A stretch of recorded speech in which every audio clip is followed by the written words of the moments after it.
There we go. Make it obvious. Okay, so welcome to our first learning collaborative out of the Bureau of Emergency Response and Preparedness. Now, we are really, really grateful that you have all joined us. We're also deeply grateful for your commitment to the disaster mental health program and to the process that we're unfolding as we go here. So thank you for joining us. Thank you for your time today, and thank you for your commitment to the program. Um, Couple of housekeeping items. As mentioned, everyone is muted, and that's intentionally at this stage. So if you'd like to use the chat, we really want to encourage you to do that. That's where we would like you to add questions if you have them. And Amy and Latifa are going to be monitoring that for us, and we'll do the best we can to answer your questions as we get to the end. So if they come up during the presentation, please feel free to throw something into the chat as well.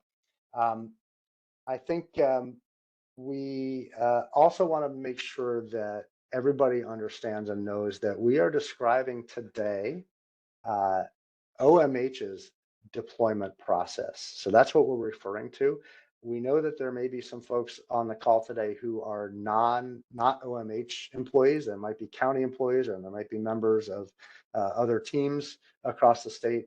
So we just want to be clear that what we're describing today is the Office of Mental Health's internal deployment process. This is the first of three learning collaboratives on deployment that we're offering. So two more. This one is the pre-deployment conversation. The next one, deployment 102, will be what happens during deployment. And then the third one will be what happens post-deployment. How do we kind of come down from that process, and how do we evaluate it, and that kind of thing as well. So we look forward to having this continued conversation with you, and hope that all of your questions will be answered throughout. So before we get started, we thought we'd do a quick little icebreaker and ask everyone to just go into the chat, if you can find that, and put in, your name will come up when you do this. Just put in where you work, what facility you work in, if you're an OMH employee, or what county you work in, or what team you're on, if it's not clear what that means. So go ahead, just sort of introduce yourselves in the chat. See a lot of OMH folks. Yeah, welcome. We're all glad you're here. Sorry, we're glad you're all here.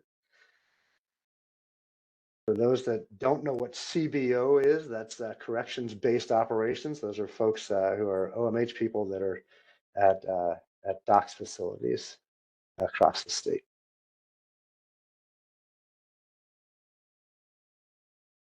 Look at that. Everybody's from all over the state. I love that. All right. Well, you can keep doing that as you'd like to, but we'll launch into the program now. And okay, yeah, good. All right. So here we go. We've got several goals that we'd like to accomplish today, and they are on your screen now. So first of all, we're going to talk a little bit about what does it look like when a request for OMH's assistance comes into OMH, into the Office of Mental Health. How does that happen? And then how does that get communicated throughout the organization? So first, we'll talk a little bit about how that happens at the executive level, and some of that conversation. And then once we're ready, we will push that out into the rest of the teams as we start to consider deployment, and we'll talk about what that looks like as well. Then after you kind of have a sense of how that communication goes, and sort of ending with your pre-deployment messaging, your canvassing and that sort of thing, then we want to talk a little bit about your own preparedness to leave and be deployed. So we're going to talk about a culture of preparedness. We're going to mention some items that we think might be important for you to have ready to go in what we call a go bag. And then there's this process of sort of self-assessing your own readiness to leave your families, leave your job, and come away, peel away from your regular life, and support communities that are suffering after disaster or traumatic events. And then we want to apprise you of some of the resources that are either available to you now or will be shortly, and resources that we'll be able to bring with us when we convene in a deployment. So we'll talk about that as well. And then near the end, we're going to have a chance to hear from a couple of folks who have been deployed in the past and to hear their understanding of how that went, and some evaluative kinds of questions that they can answer for us. So to begin with, I want to draw your attention to the highlighted lines on this slide. Whenever we are simulating any kind of an event, it's standard practice, and we will always employ this practice to say this is an exercise at the beginning and at the end of the messaging, right? So that's clear. If you ever get messaging from us that says this is an exercise, it really means we're testing things out. We're simulating. This is not a real exercise. So we want to be clear that this scenario that we're going to describe for you today, and we'll use throughout the next two learning collaboratives, is an exercise. So I want to read this to you. I don't typically read slides to folks. I know you can read, but I just want to get everybody kind of oriented toward this in that way as well. So our exercise is this: the remnants of Hurricane Maura have left significant flooding and a hot, humid air mass across Delaware, Greene, Schoharie, and Otsego counties, all in New York State. The first three counties have requested disaster mental health support at their combination shelter and cooling stations. And Otsego County is expected to make a similar request within the next 2 days. So each county is operating one shelter / cooling facility, right? So there's one facility in each of those 4 counties. It's expected that 4 responders and 1 supervisor or shift supervisor will be needed at each facility for 2 shifts that are 4.5 hours each. So 2 shifts per day. So that's a total, if you do the math, that's a total of 40 responders per day. And that might give you a hint as to why we like to have your teams as large as they are, because we may need a lot of people for some of these kinds of responses. So the disaster mental health response is expected to last for 6 days. And just to repeat, this is an exercise. This is not a real event, although it may sound like something that happened not too long ago. All right, so that's what we're sort of orienting ourselves around. 4 counties need our help. So to start us off, you know what? I forgot to introduce everyone, our panelists. So let me do that now. We're joined by a number of folks who are going to be presenting today, various slides. And I just want to start by introducing Paula Tambasco, who is the director of our bureau and our project. We're also joined by Pat Riley, who is the emergency manager for the department and for OMH. Also Latifah Williams and Amy Dubose, who are the regional team leads for disaster mental health. And Mike Bigley, who is consulting with us, has retired from OMH. I think, did you say 3 times, Mike? 4 times he's retired and come back in. So we know he has high value, and we're really grateful that he's part of our team as well. My name is Skip Zimmerman, and I am the coordinator for the disaster mental health program. All right, thanks for letting me have that snafu and get that fixed. So now we can turn to Pat, who is going to walk us through some of the initial stages of how the request for this kind of assistance comes to us. So Pat, you feel free to unmute and take it away. All right, good afternoon. My name is Patrick Riley. I am the emergency manager for the Office of Mental Health. I am part of the Bureau of Emergency Preparedness, like Skip said. We're located in central office in Albany. First and foremost, all emergencies or incidents begin and end at the local level. And that's with our local emergency managers. In our world, we usually look at that as being the county emergency manager. Once an emergency reaches a point at a county level where they've exhausted all their resources, they will reach out to, in most cases, to the state, and they'll call into the watch center to put in a report or request some sort of resource, or they may use a program called New York Responds to put that request in. Once the State Office of Emergency Management and the Division of Homeland Security and Emergency Services gets that request, they field it out to the appropriate state agencies. Now, New York state agencies are grouped together in what are called emergency service functions. OMH is part of two of those emergency service functions. When we talk about disaster mental health response, we talk about ESF6, which is mass care. And that's all of the state agencies, we refer to them as O agencies, that are part of a mass care response act. Once that request comes into New York Responds, I am generally all the time reviewing New York Responds for any kind of request that may come in that may need an OMH response. I'll go ahead and get that over to Skip and Paula, and we'll get to what happens next in a little bit. The next thing I want to talk about, if you go to the next slide, is incident command structure or the National Incident Management System. We all know that emergency response and emergencies in and of themselves are chaotic by nature.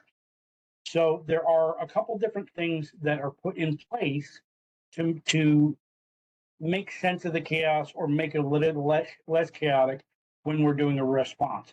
We have the National Incident Management System, and then we have what's called the Incident Command Structure. Incident Command structure puts together either a single or a unified command structure so that everybody knows who they report to. Everybody knows what their job is. And it brings a lot of control to the chaos. All right. However,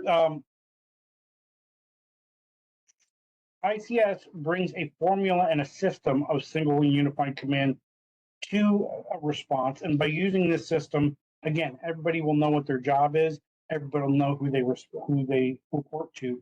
And when we go on a response, typically, and if we go back to our scenario, to something like a cooling shelter or any type of shelter, or in a lot of cases, we will be sent to places called disaster resource centers or DRCs. We will have, each of our teams will have a shift supervisor who will then report to the DRC facilitator, usually somebody from the Division of Homeland Security and Emergency Services. And they in turn will respond or report to incident command or whoever's in charge of the overall operation. In this case, in our scenario, we have 4 different counties that may be setting up a shelter and a cooling center. So they would report back to the EOC to let them know how many people are coming in, and so on and so forth. One thing we want to avoid during any of these responses is what we refer to as self-deployment or freelancing. When somebody self-deploys or freelances, there's no vetting process and there's no accountability under the incident command structure. So again, those are things we want to really avoid. We want to stay within that incident command structure. We want to wait for a request to come in. We want to wait for a canvas to come out, and those are things we'll get to later in later slides. But again, if we go to the next slide, if you want to learn more about incident command or the National Incident Management System, there are some great resources out there, and one of them is the FEMA online training courses that are done through FEMA Online. It's free to take those courses. The 2 courses that I would suggest are ICS 100 and 700. They explain the incident command structure and the National Incident Management System so that when you go into emergency situation, you'll know the lingo, you'll know what to expect as far as incident command goes. Okay, Patrick, thank you so much. And just to underscore this, we will follow the incident command structure. So it does help you if you take the training to get to understand what that looks like and you know your place in that. But suffice it to say that you will have a shift supervisor who will be your source of information once you are deployed, once you're on scene. And that is really to ensure that you have a single point of contact, single point of information so that we avoid that kind of confusion. All right. Thank you, Patrick. I would like to introduce again Paula Tambasco, who's going to talk a little bit about what happens once that request comes in and how that gets vetted around the rest of the organization. Skip, good afternoon, everyone. Thanks for being here for our first collaborative. We hope to have several of these as we go forward, rebuilding our program. And as Skip said, this series focuses on deployment. And then after this series, we'll take a little break. And then after the holidays, we'll pick up on some special topic areas for collaboratives and be looking for input from all of you guys too to participate. So getting back to our request, right? Patrick explained there's ways the request comes in, the State Operations Center. Any way a request comes in, whether it is through the state EOC, it could be through the executive chamber, the governor's office, it could be through our field offices, right? There's something going on in a region of the state, our local DSS has reached out, our Red Cross counterpart maybe said, hey, we need support. However these come in, we gather it, it comes through BEEPR, or the Bureau of Emergency Preparedness and Response. And it's really up to us to work with all parties, gathering information and intel to develop a response plan. And response plans could involve several factors. We'll get into some of that in the next segments. But in this case, we're looking at counties with shelters, cooling stations, right? Skip will dig in later on what are the things to consider and all of that. And when Pat just talked about communication, who's running these shelters? Who's running these cooling stations? These are the folks we're going to put together in our plan so that you have that information when you're getting ready to deploy. You know where to go, you know the places. So for all of this planning that happens, then we have to take it to our executive team here at OMH. We report directly to the executive deputy's office. So we take our response plan, we share it. They'll provide input based on whatever the event is. No event is the same, right? No response is the same, but we all use our skill sets to do the best we can. So that information is also shared with state operations and our field offices.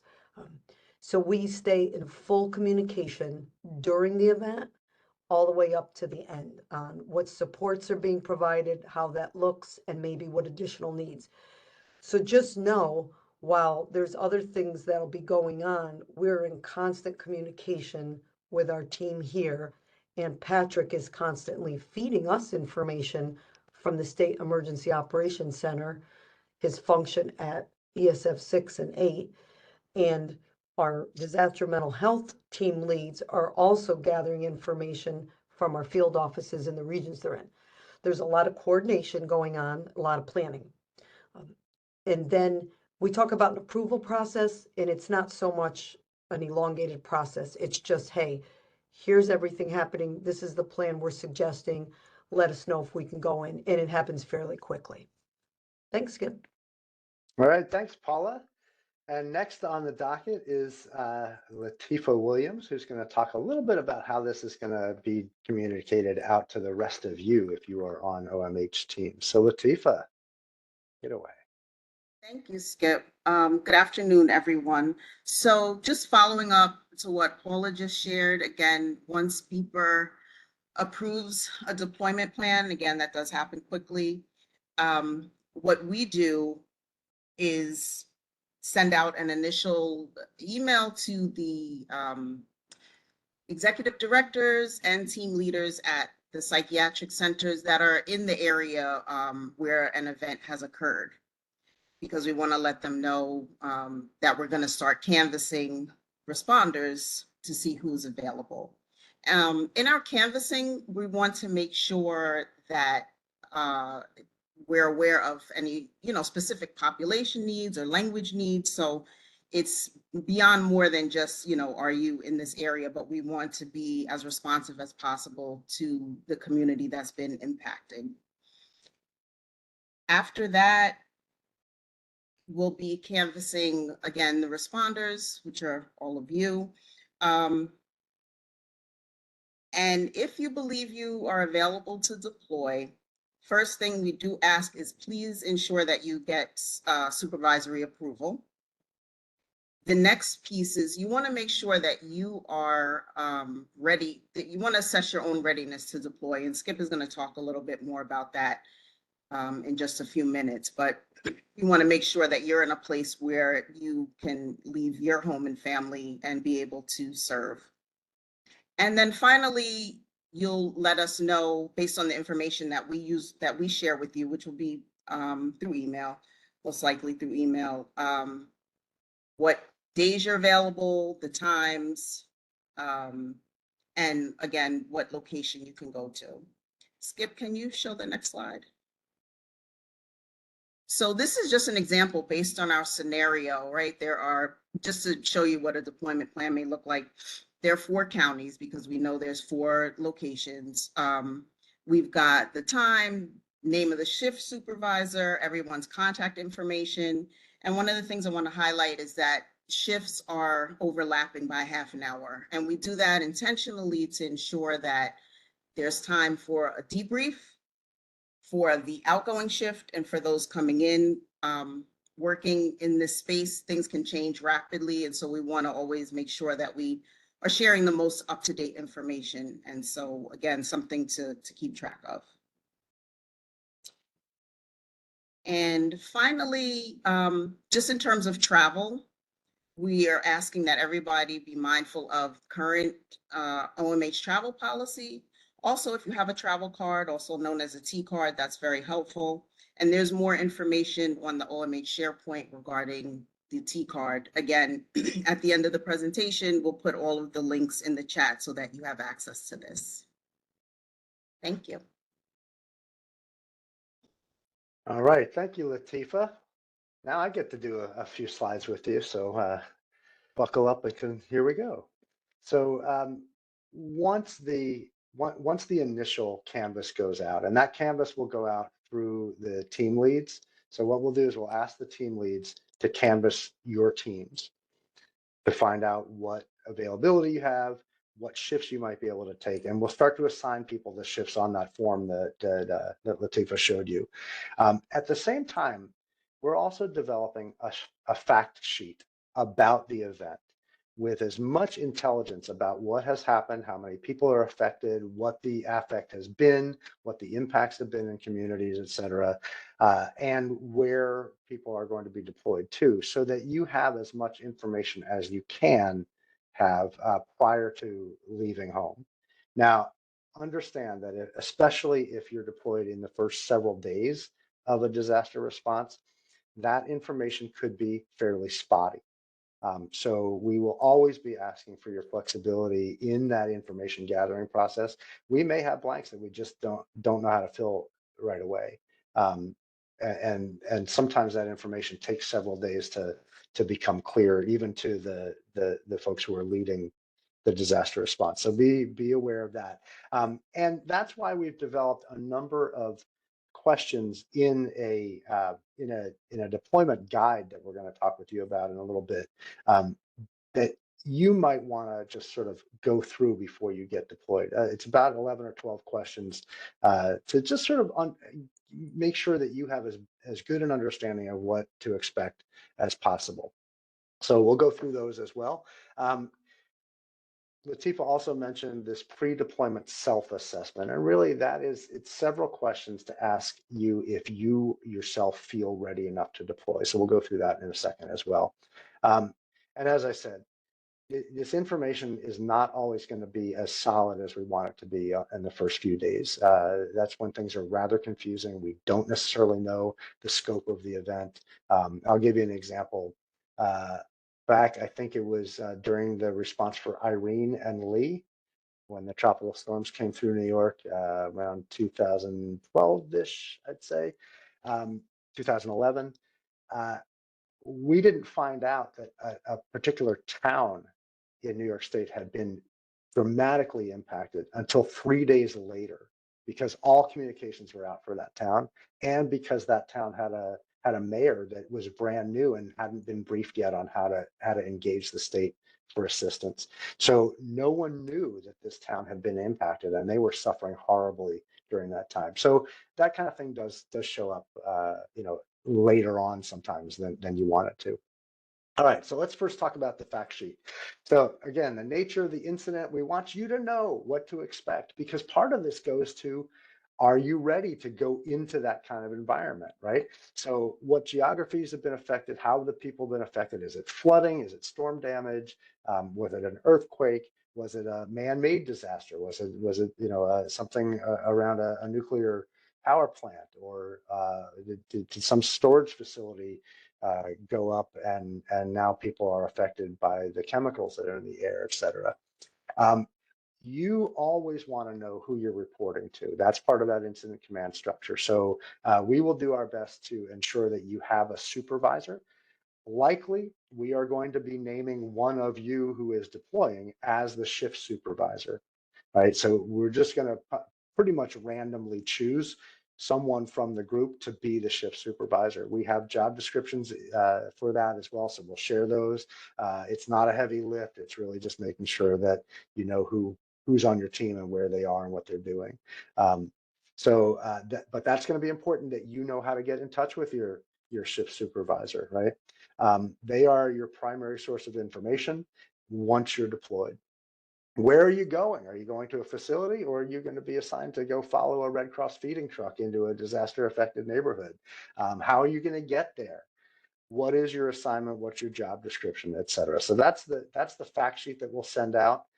That may be, after you get deployed. If you're on the first day, we may not even have that ready yet for the first day. So just, again, asking your flexibility on that sort of thing, right? Then come these initial questions. A lot of them will be answered by the fact sheet. These first ones here that you see on this slide really mimic what we just showed you. What's the nature of the incident? Where am I going? That sort of thing. But then there are further ones. What are the hazards in this area, right? So is there electricity? Is there power? Can people get gasoline? Or if the electricity is down, that means no ATMs, no gas pumps, things like that as well. So what's the cell service like in that area? Do you need to have some sort of personal protective equipment to wear? For instance, we never, ever, ever go near or touch floodwaters, because it's not just water, right? It's everything that was on or in the ground is now in the floodwaters, and that can be extremely dangerous for folks. So do you need, if you're going to be close to that kind of thing, do you need some sort of protective equipment? Where are you going to eat? Where are you going to sleep? How's that going to work? Some people might be sleeping at home, right? We're going to try to deploy people within an hour or so of their home base, so that they don't have to spend the night on these deployments. But in some cases, people may be staying in hotels. People might even be staying in what are known as staff shelters, where it's very similar to a client shelter, right? This is set up in a gym somewhere, in a school or in a church or something like that, and you're sleeping on cots, and it's congregate living, and so that could be a possibility too. So we'll give you as much of a heads up on that as we can, and you should be asking those kinds of questions as well. Here's another question. What happens if something goes really wrong? If I get sick or I get injured when I'm deployed, how am I going to be supported? How am I going to be cared for? How am I going to be extracted? Because that doesn't happen as easily as it does now during a disaster response, right? And then, because we are doing the disaster mental health piece of the equation, we also want to make sure that the facilities that we're being deployed to have the opportunity to at least approximate some level of private conversation area for some counseling, for some emotion sharing, et cetera. So if that has been secured, let's find out about it. And then if it hasn't, do I have to go look for something? Do I have to set that up, even if it's behind a screen in the gym where this is happening? Something like that, right? Okay. So we talked about this, or we mentioned this pre-deployment self-assessment. There are really two sections to this. This is to figure out, are you physically ready? Now, that really what that means is, Am I healthy enough to go? Do the hazards that have been identified compromise me in some way? So for instance, I might need to use a CPAP machine to sleep, or I might need to plug in an oxygen generator to help me breathe. If there's no electricity, I'm going to have a hard time doing that, right? Or maybe I'm recovering from surgery, something like that. Or maybe I fell the other day and I'm just not feeling quite up to it. So I'm being asked to deploy. I need to sort of check in with myself and make sure that I'm okay enough to do that. The second piece is your mental readiness for deployment, right? And this goes to not only your emotional state. Am I too ramped up, or can I get to that calm place that I need to be to support other people in a calm way? But also, like, is my family affected by this disaster? Maybe I'm too close to the disaster and I really shouldn't deploy. So we want you to kind of think through that sort of thing as well. And then are the people that you're going to leave at home, are they ready for your deployment as well? Can you realistically peel away from your family, if especially if they are disaster affected, right? Your first responsibility, we would say, is with your family if they're disaster affected. So we want you to make that choice, and with your eyes open and with a full heart. And to that end, we want to make sure that you and your family are ready for disaster. So you'll never be fully ready for a disaster, and you may find that even if you feel like you're ready, that the disaster affects you and you just can't get away, right? One way to help you feel ready for a disaster and help your family feel ready, not only to experience and to get through a disaster, but also be ready for you to leave during that process, is to participate in the state's Citizen Preparedness Corps training.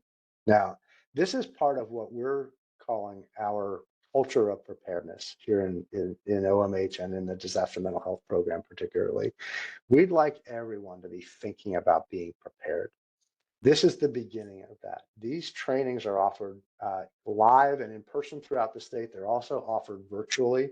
And you can find all of that at the link that Amy will put in the chat at the end. That's here on this slide as well. These are maybe an hour, hour and a half, 2 hour kind of trainings. If you go to a live one, you're going to walk away with a kit that has 3 days worth of food in it, 3 days worth of water in packets. It's got tools and other things that you might need to help your family survive a disaster. But that's the beginning, because the training also teaches you how to make a plan for your family, a communications plan if communications are out, a reunification plan if you're split up, things like that. So it helps you really think through how your family can be better prepared to mitigate the impacts of a disaster for you. So we will recommend that. That's not required training, but we'll certainly keep suggesting that you participate in that training as you can. Either go in person and get the kit, or do it online. And you won't have the kit, but they'll give you a list of things you can do to build a kit. Okay. All right. I'm going to move on at this point, and we're going to let Amy come on and introduce a couple of activities that we're going to promote for you here. So All go right, ahead, thanks. Amy, jump on Thanks, in. Skip. You can hear. Okay.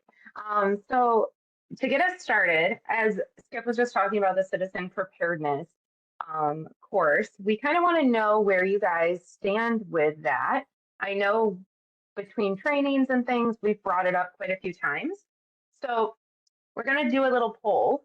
If you've never used Slido before, it's super easy. You can click the link that I just put into the chat box. You can use the code that I just put into the chat box. You can take out your cell phone and turn on your camera and give it a quick scan. And you can scan right onto the QR code, or you can just type in www.slido.com and put in your code that way. When you go in to answer any of the polls and the questions, you will need to put your name in there. When you put your name, if you want to put a comma and what facility you're from. So for example, mine is Amy Dubose and I'm at the Western New York Field Office. So I'm just going to give a couple seconds here so you guys can scan, click, get it opened. You won't see anything yet because we haven't launched the poll. So, but you should at least see the landing page basically. I'll give it another second and then Skip can get his QR code.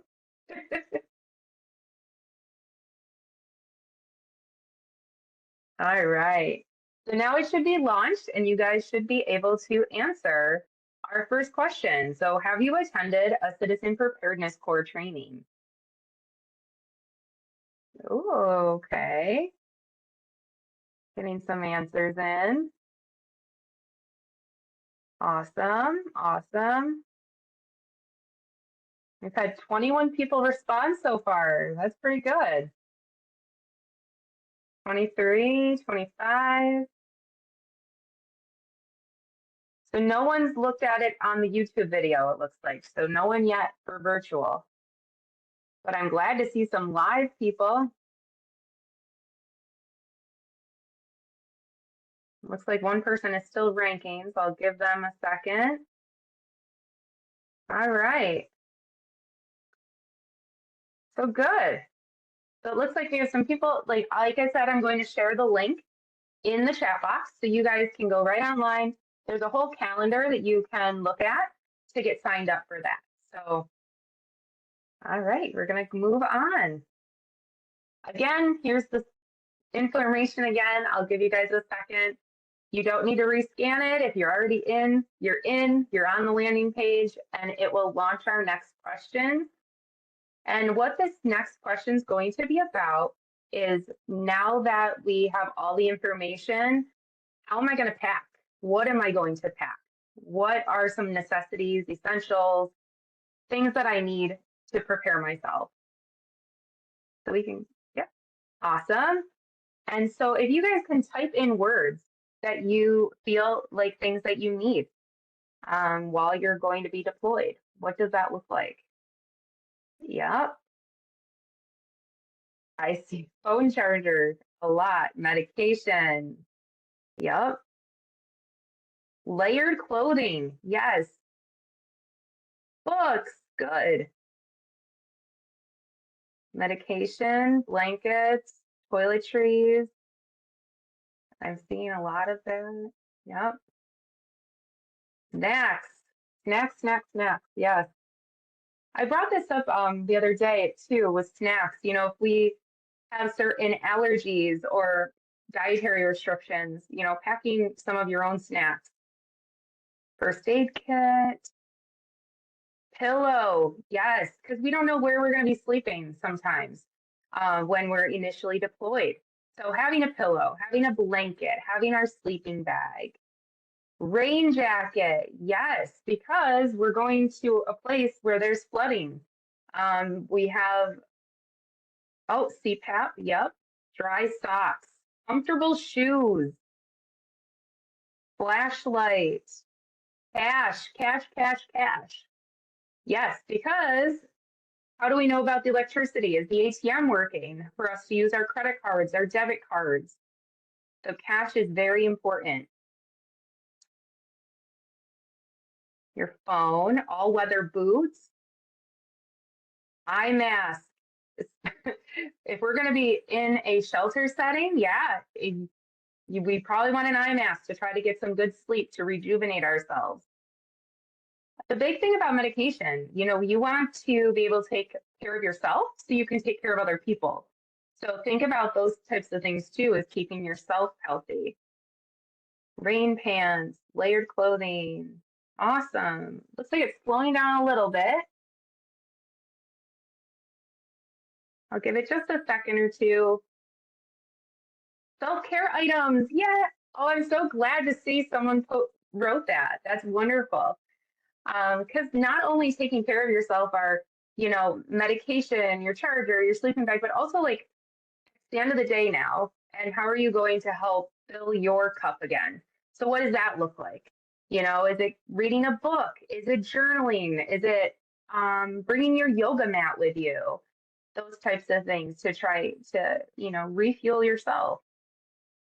Awesome. All right, so that's great. Thank you.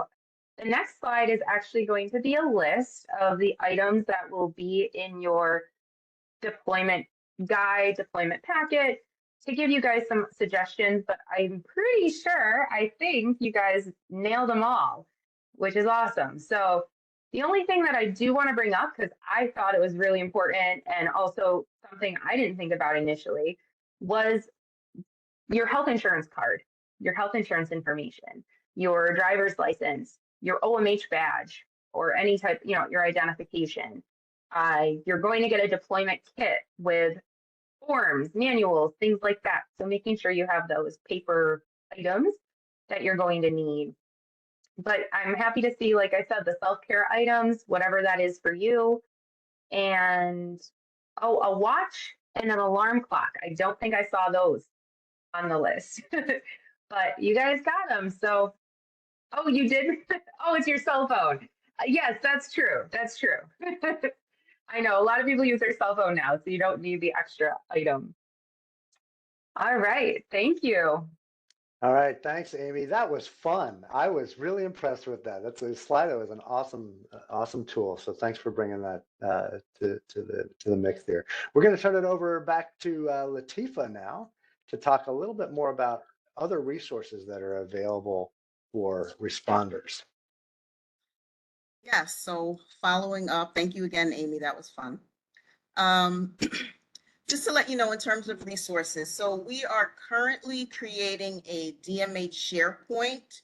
Again, it's under development, but once it is complete, we'll be sending you an invitation so that you can have access to it.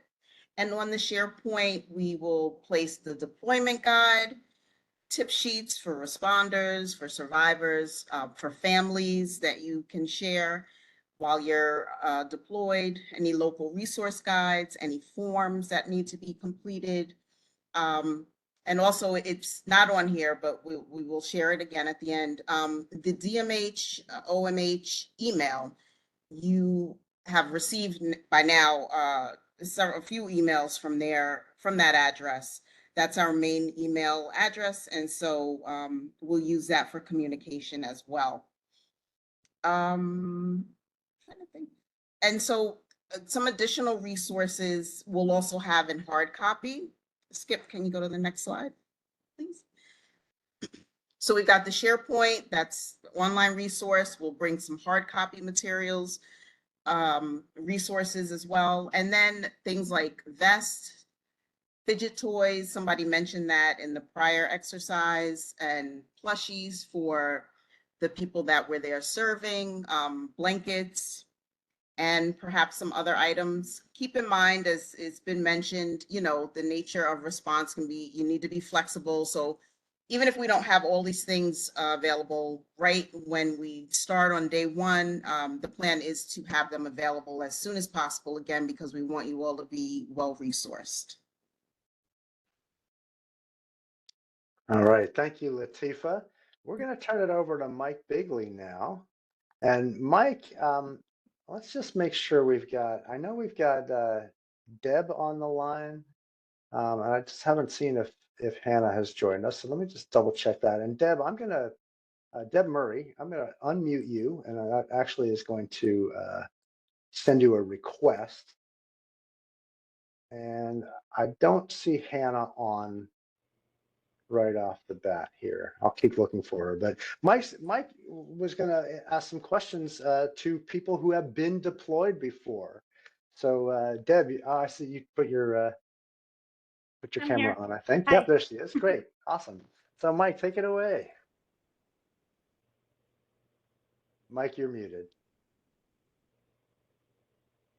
All right, so Mike's having a little trouble with his audio, so I'll just go through this. Yeah, I don't think we still see Hannah on here. Okay, so Deb, you've been deployed before. You've been deployed in the past. We know that you have been deployed not only through OMH, but also because you're a Red Cross disaster mental health, or were anyway, volunteer. So you've been on a number of these kinds of events in the past. And so we had a couple questions for you here, just to kind of give folks the deployees perspective. And just in case you don't know who Deb is the executive director at the Capital District Psychiatric Center. So Hello. I'm glad to have you on board. Thanks, Deb. Of course. So what was a method that you used to kind of emotionally prepare yourself for deployment?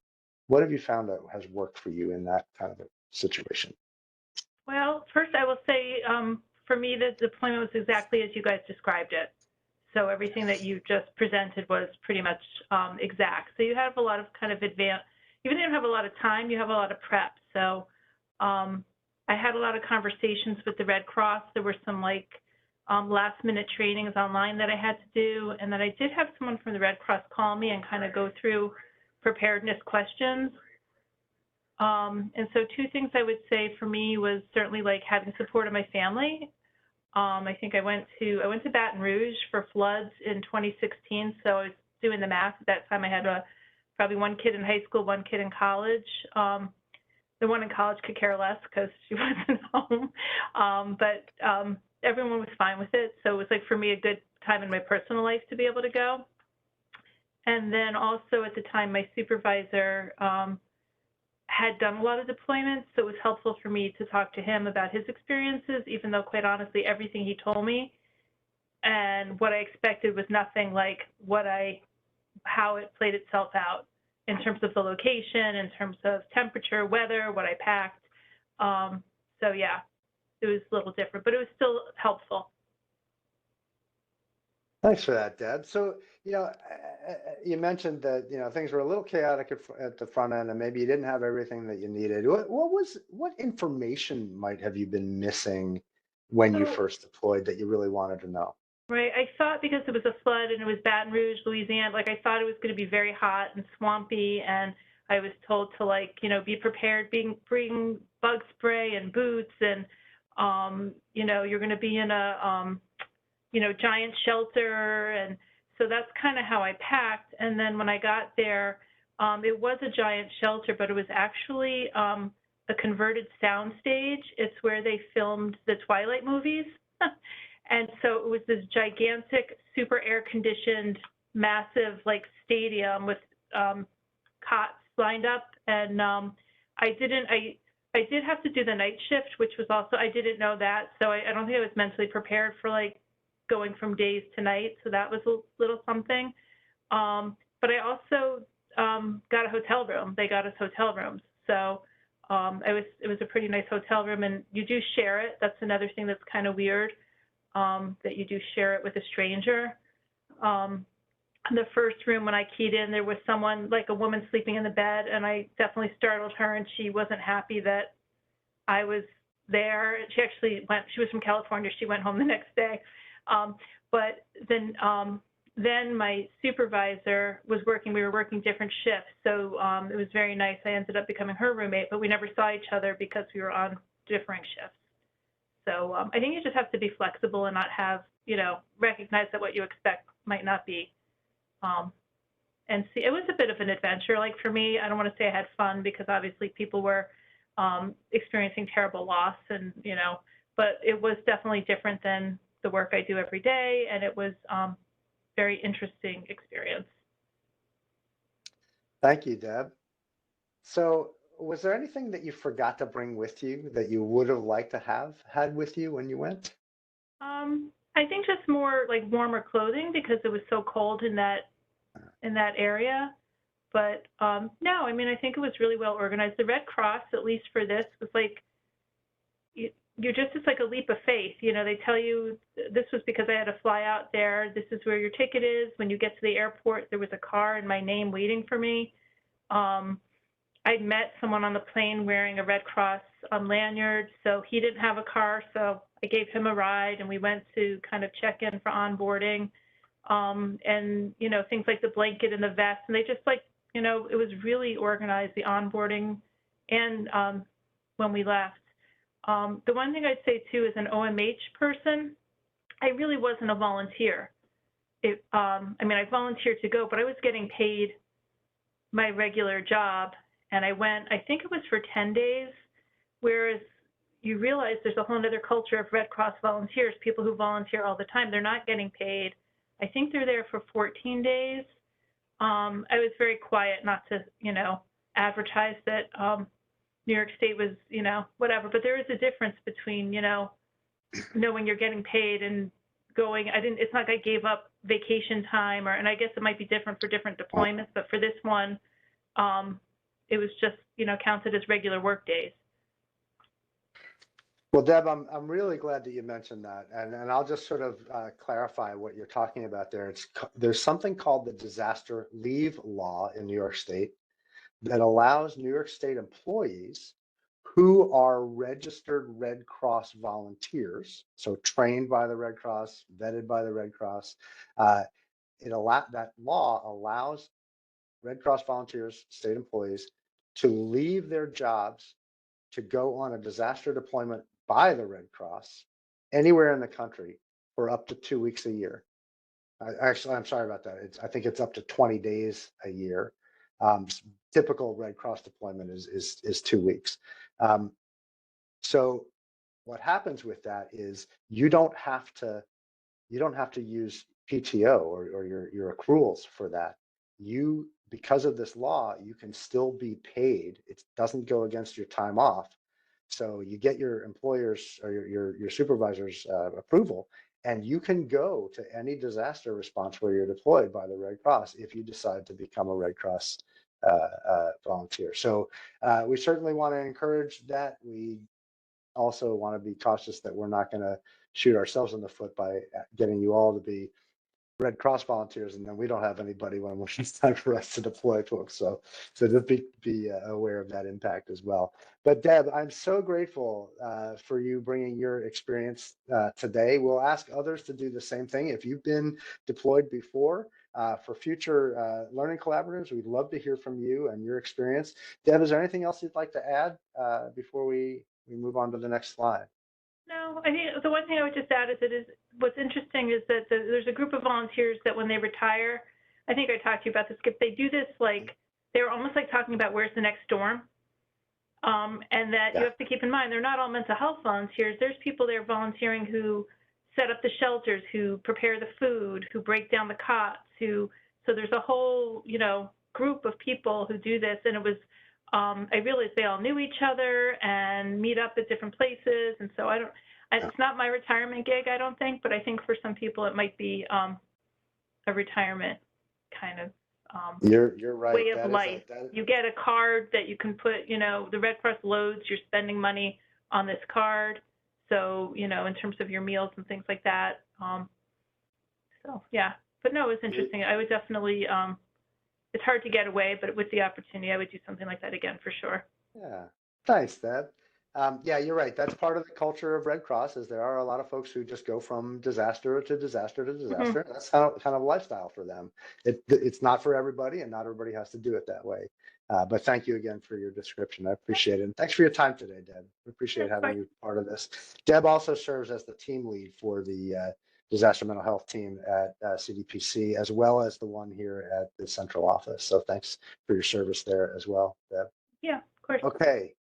Moving on, I think we've got one more Slido to do, and then I think we are probably getting close to being finished. I see the clock says that. So Amy, you want to tee this one up for us? Yeah, I just put the link again. This is just for question and answer. So if you go to this, if you click on Q&A on that landing page, the same place where you guys just were for the other poll and question, you can ask us any questions that you have. So feel free. You can also put it in the chat. We have the chat open within the WebEx, or you can go right through Slido and ask us any questions. And we're going to need to go quick because we've only got 4 minutes left. So please get those in quickly. Here's the Slido for you.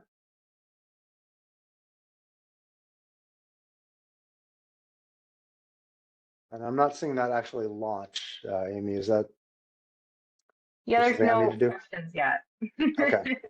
Oh, I see. Okay, so someone has to put in a question. Great.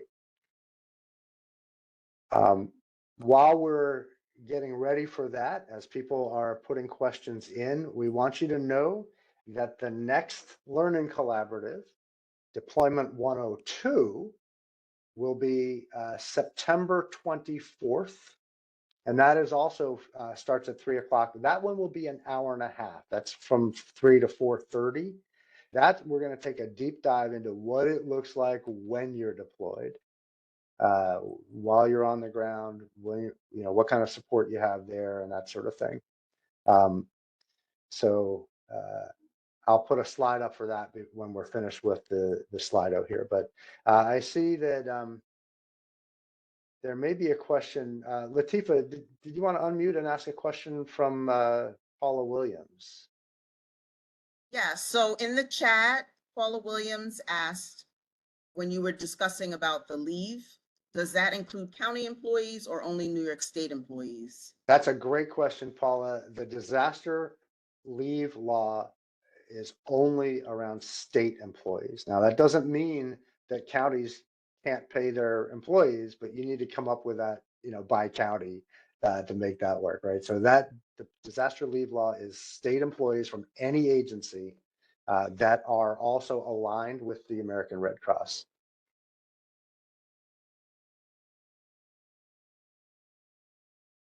You can see the question on Slido, Skip. Yeah, I can't see who, oh, Ro asked it. What is the relationship between disaster mental health and Red Cross if Red Cross has different trainings? Yes, okay. So yeah, you're right. So Red Cross has a disaster mental health program. They run their own training. It's a little bit different curriculum than the one we use, although it's based, it comes out of the same the same thinking. Like I think the same people may have written some of their curriculum. But if you are a disaster mental health volunteer for the American Red Cross, you'll also have to go through their training as well. I do see another question in the We have chat. another question in the chat. Yeah, Maureen, what about special topics on Thursday? Yes, thank you for that one. There's an advertisement. Also on Thursday this week, this is a separate series of trainings, not required, but a special topic will be offered on Thursday morning. And I believe that's at 10 a.m. Do I have that right, folks? Thursday, yeah, 10 o'clock Thursday. That's actually being conducted by the Institute for Disaster Mental Health. Those are the folks that wrote the curriculum for our training. And this one, I believe, is on first responder mental health. So it'll help us understand how we can support first responders once we're deployed. Isn't this the one on children, Skip? Did I have that wrong? I'm sorry. Yeah. Yeah. It might be on children. We know the responder one is coming up as well. Okay, so this one is on working with children during a disaster. Thank you. Appreciate that. Okay, any other questions coming in? I see that Amy is putting the links in the chat. Give you a chance. Maybe you just kind of copy and paste those onto something else. So, because once we end the program, you won't be able to see the chat anymore. And you see that she put our primary email in, dmhomh@omh.ny.gov. That's the best way to get in touch with all of us. We all monitor that, and one of us will answer you if you send a message there. Doesn't mean you can't send us separate emails personally, but that's a great way to get in touch with the entire Beeper team. All right. Well, with that, we are available for questions anytime via email. Give us a call. Let us know what you're thinking, what's going on with you. Here's that next Learning Collaborative on September 24th. And we just want to say thank you again for joining us. We are so grateful for your commitment to the program and for spending an hour with us today. We hope you have a great rest of the week. Stay cool and stay dry. And we'll see you all next time. Thanks so much for joining us. Bye for now. Thank you.